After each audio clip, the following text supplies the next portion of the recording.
Yeah, all right, back on Peg City Sound Off. We're a little early for this one, but viewers are always ready to tune in. Tonight, guest that I don't think you really need an introduction, but we're going to do it anyway.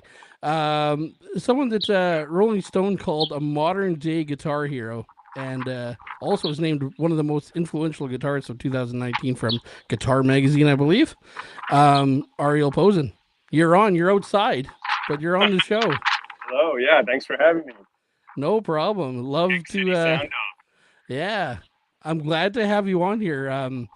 You're a staple here in Winnipeg. There's a lot of buzz always about you.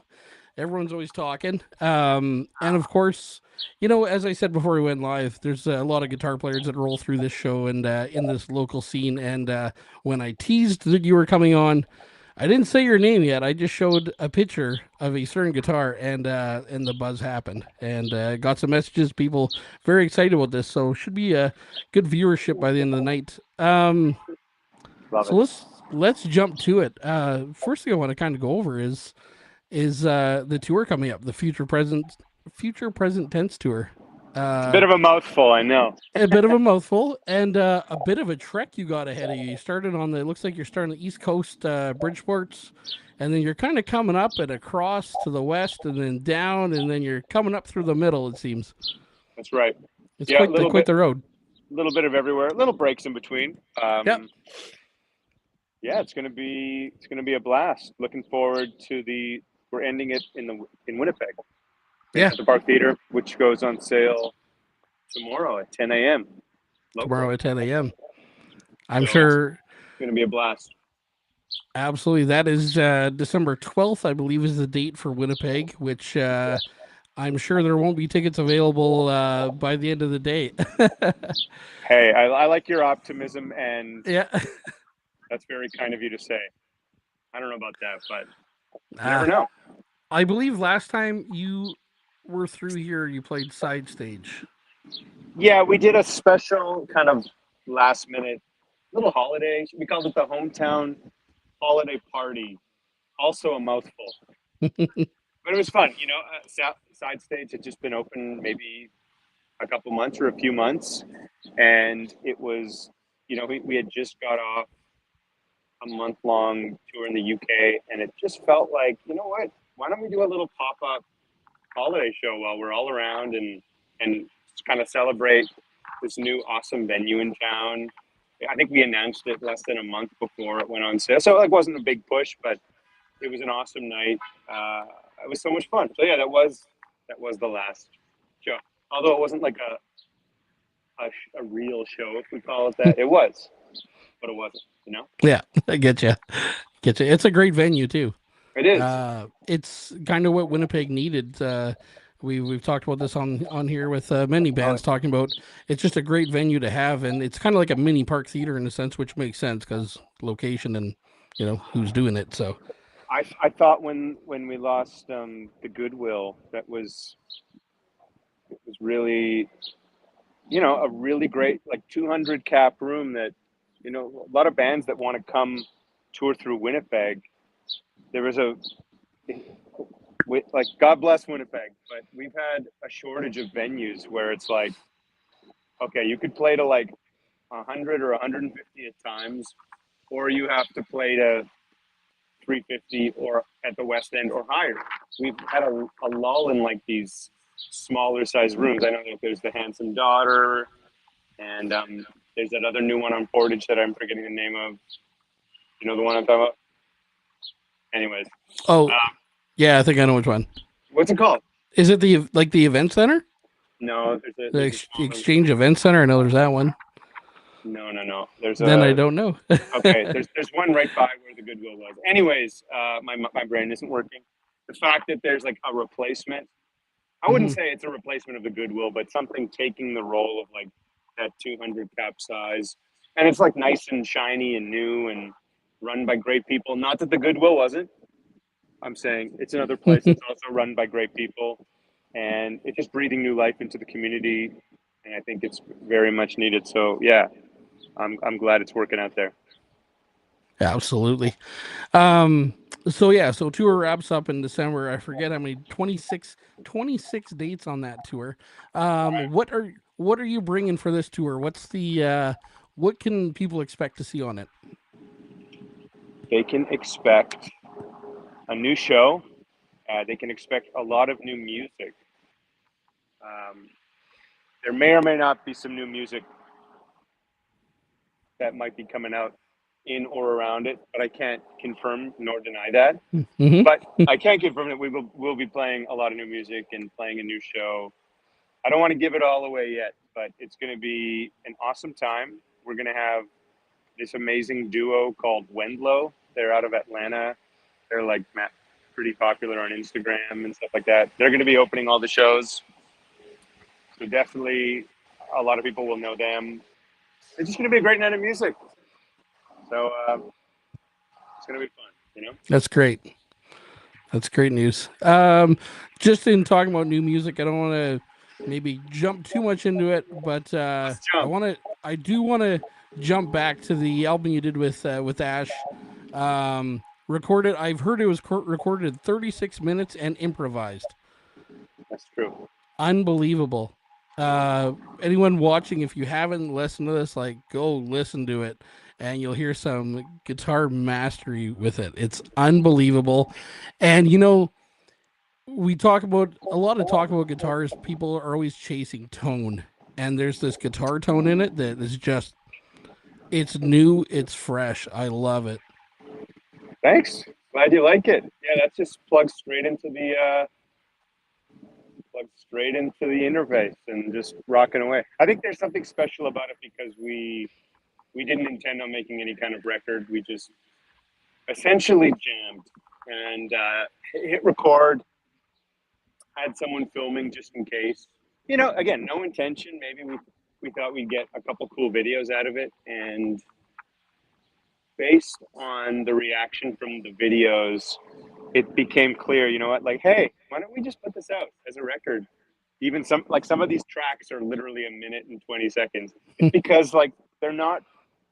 I guess now they're songs, but at the time they were just little jams, and that's what really made it fun. It was super spontaneous, super off the cuff, super improvised. I would do something, Ash would react to it, and then the way he would react, I would react to that, and it's turned into this like just beautiful little side project. And yeah, we played a couple shows. We'll do another show in London at the end of the summer, which will be fun.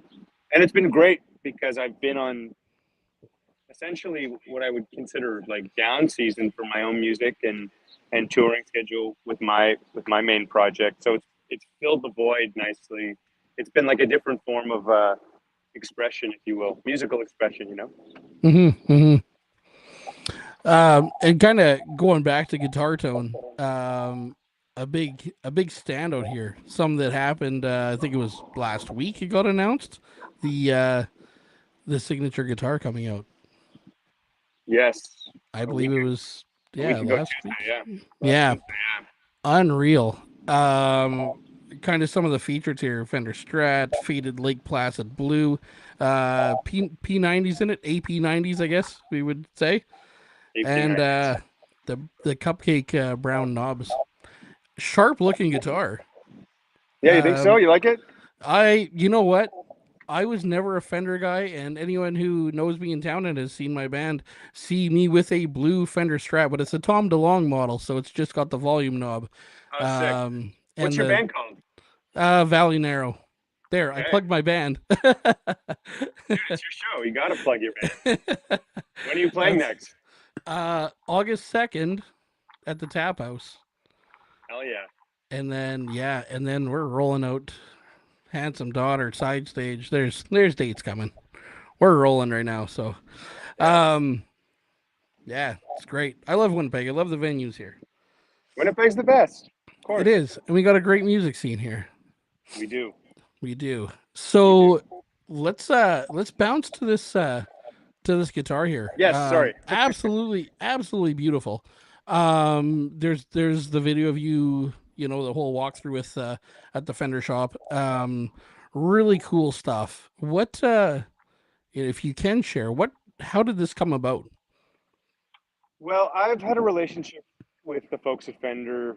You know, I don't like using the term endorsements, or I don't like any of the official terms. I like the term relationships, and there's a lot of companies that I have relationships with, and it just means, I guess, the product is great, but like the people are great, and I have that with a lot of different companies. But Fender's always been like allies and pals and like really good folks. And yeah, we've been working together a long time. And I had been experimenting with a couple of interesting, well, I shouldn't say interesting, I should say interesting to me, because it was just like what I was chasing and what I was going for. I was experimenting with some configurations on Strats, which is like a main style of guitar that I play. And this was 2.5 years ago. I was talking to one of my pals over there and telling him about what I was doing and experimenting. And long story short, he just suggested it. He said, "Why don't we do a signature?" Which, as you could probably imagine, I was very surprised by that, and it felt like an opportunity that I couldn't not do. And they were very adamant on like the fact that this wouldn't just be like, "Hey, we'll just put a cool color on it and call it a signature." It was just like this. We're going to customize this however you want. If you want like the Manitoban flag screen printed on the guitar, we could probably do that. You know what I mean? So I was like, Yeah. okay, didn't go for that. I should have, but it's like truly an authentic instrument to myself, and I'm grateful that it was an opportunity to like really make this how I want it. You know, and they were instrumental in that, pun not intended, but I guess intended at the same time. And yeah, it was a 2.5 year process from inception and just chatting about it. And so like that's why, it came out a week ago. The majority of the world just heard about it and went, "Holy!" But I've known about this for a long time, so like it's still surreal to me, and it still hasn't really kind of clicked yet that it's like out in the world now. I'm still used to like being in the planning stages of all this, so I'm just so used to it existing. So I'm still coming to terms with the fact that it's actually out there now, and it's this thing that I don't have to keep a secret anymore, which is great. I'm just Mm-hmm. great. I'm just yeah. It's an incredible opportunity. I'm super grateful for it. Yeah, it's great. So, so you're a Fender guy. Sure, Yeah. I guess so. that's that's great. Um I'm not. I don't. so I actually don't believe in that. Like, I know that's like a guitar player thing. Like, oh, you're a Gibson guy. You're a Fender yeah. guy. I truly am a whatever inspires me guy, and it goes back to like this talking about a relationship with other like it's not all I play. I will Hmm. play whatever inspires, and if I'm producing a record for someone, I'm going to play whatever is the right tool for the part. These are all Yeah. tools at the end of the day. But in this situation, we've come up with an instrument that is identified specifically with what I do and how I like to have things sound. But it won't do everything, and no instrument is supposed to do that. So I try to be very non-biased with instruments, but in some ways, I guess I am. You know? Gotcha. Sorry, it's just there's comments that come up on here, and there's a Oh no, comment here. bro. I was just reading that. Any new lightweights? I think that was the name of the band. Reunions in the future. New lightweights, man. We have not played a show in a hot minute. Oh, sorry about that. All Lost you good. there. um, there's no plans for a lightweight show. Obviously, Begonia is killing it as well right now, and yeah, it would be really fun to do something down the road when we're all in the same place at the same time. To do something, it would be fun. Awesome. Great question, Terry. I believe that's Terry of Car 287. Hope your show went good at Portage and Maine at noon today as well. Sorry I could not make that. So kind of jump into something that happened a couple years ago, and something that really stood out to me was the Crossroads 2023. Like that's a stacked lineup, and you're in there, and you're in there for a reason, right?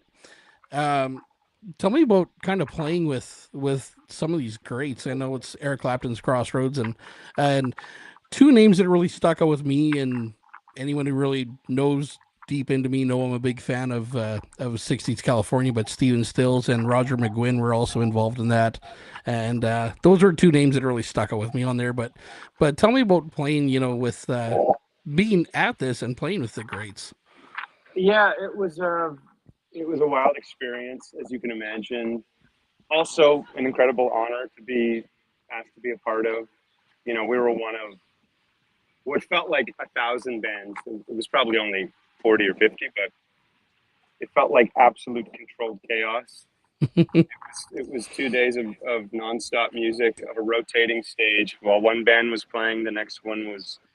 I can't believe how smooth the whole thing went off. But as you can imagine, it was an overwhelming experience. There was a lot of friends there attending and a lot of friends playing, which is another crazy experience in itself. The fact that a lot of these people I used to look up to are now friends. So just to be able to share in that experience with all of them, to share that experience with my band, and yeah, just to take it all in was incredibly special. I'll never forget it. I mean, the performing part of it was done like that, and it was fun. Don't get me wrong, but it was just the hang. The hang is what really made it special, and it still didn't. You know, these things like the signature guitar. I'm saying that like it hasn't really registered that it's a thing yet because I've been working on that for so long. And something like Crossroads, like I knew it was happening for a very long time before it was announced. And once it actually happened, it didn't really feel like it was it, like the same festival that I'd watched when I was a young kid, you know, like the DVDs or whatever. Hmm. So perspective is funny, and like once you're in the thing, it's just like once you're there in person for anything really, you're just kind of there existing, and life is just funny that way. But yeah, it was an incredible honor. It was amazing. Yeah. Awesome. And another thing I never knew about you, and our local celebrity Sid Bloom told me about your playing with Tom Jones. He actually sent me some video of it. Yeah. Pretty cool stuff. That was so much fun. Yeah, I did about a month touring, filling in for a friend of mine in the band. Was also yeah. I'm a grateful guy. It was another incredible opportunity that just happened to be at a time where, again, I was just available, Yeah. and it just worked out. And it was also an amazing experience. Great band, great crew. Tom's amazing. Some iconic songs to get to play. Hmm. Just to get to stand behind someone who's such a legend, but like not just a legend, but like I mean, at the time he was I think 82 or 83 years old, sounding as good as ever. This dude just loves to sing. He doesn't need to be up on a stage, and he is up there because he just loves performing and singing, and that to me was really inspiring. It's like a good reminder why we all do this is that we're performers and like we're creative people and we just want to be out there doing the thing, and that's what the Tom thing was all about to me. That's what I took away from it. Amazing. Um, Kind of where I want to kind of leave things. I know we'll wrap up shortly here. Um, One thing I like to kind of reflect on all the time is connections to Winnipeg. Obviously, you have your well, Winnipeg, Winnipeg's home, right? Um, your connections into Winnipeg, the Brothers Landreth, just some great bands that have come out of Winnipeg. Is there anyone you can talk about with Winnipeg? Some of your maybe your favorite bands that have come out of Winnipeg. Oh man, the list, the list. I mean, Winnipeg is like what made is what is. I'm a product of Winnipeg as a musician and as an artist. I I grew up in a musical family, going to the Winnipeg Folk Fest when I was like 2 months old already. I was always attending it, and once I started playing music, you know, and being of age, I had a lot of friends that were just a few years older than me that were playing in a bunch of bands. I mean, there was bands like the New Meanies, Yeah. and I was a massive fan of. And then there was like the smaller bands of like all the guys that had touring gigs but would play locally. See, my generation of musicians in town, um, we were we were kind of like brought up. Well, not that we were brought up, but we grew up as working musicians, as hired guns and sidemen, meaning that we were always playing with other people, and we would cut our teeth playing 3 sets a night at Dylan's on Portage or Shannon's Irish Pub or King's Head or wherever, um, playing like some covers, playing some original music, but just like playing pretty self-indulgent music. But that's what shaped us. And then when we were a bit older, late 20s or so, that's when we all started forming bands and like choosing the artist route. I feel like a lot of the generation after us now is the opposite. They're, just as good musicians, if not better, but they started as artists first. And it's funny just seeing the shift. And what I'm getting at with this is some of my favorite Winnipeg bands. There's so many great ones, but it was like for me, and I can speak on a lot of other friends. It was like going to all the King's Men on Sunday nights to King's Head for all those years. It was going to see Ego Spank at Vin McHugh's. I'm talking like 20 years ago already on Tuesdays. I'm talking going to see Big Dave McClain, going to see guys like Chris Carmichael play, Perpetrators, going to see, like I said, the Meanies. The list goes on and on. And like Winnipeg also had a really rich rock scene when I was like turned 18 and could start going to bars and stuff. There was a bunch of friends of mine. At the time, there was bands like Driver and Steeplechaser Yeah. and Telly and all these other bands. JP Ho. It was still doing the thing. There's so many Waking Eyes and then Matt. Obviously Royal Canoe. Like there's so much musical richness in the local scene of Winnipeg. I'm missing so many. I'm just listing. Oh, Whenever I get asked these questions, I it goes can't think of forever. any of them. It goes forever, but Yeah. Winnipeg's the shit, man. We Yeah. know that. Absolutely. Absolutely. Um, excellent. Well, glad you came on tonight. I wanted to really excited to have you on here, especially after, to be honest, right after that guitar dropped. I'm like, I got to get him on here. We got to talk about this guitar. We got to talk music. We got to talk Winnipeg. And then the last date of the tour drops December 12th. Tickets on sale tomorrow. Future Present Tense tour. We're going east, west, up the middle, stopping in Winnipeg at the end. Park Theater, once again, December 12th. 26 dates on that tour. We're ending in Winnipeg. Tickets on sale tomorrow. I'll say it again. Get your tickets. Give me a great night at the Park Theater. Ariel, thanks for jumping on and talking music tonight. Awesome. My pleasure, man. Thanks so much for having me. All right. Okay. Have a great Enjoy. show in August. August 2nd. You betcha. We'll cover one of your songs if we can. There's no way we could play it. Send me a video if you do. I'd love to see that. Absolutely. All right. Thanks a lot, and we'll chat later.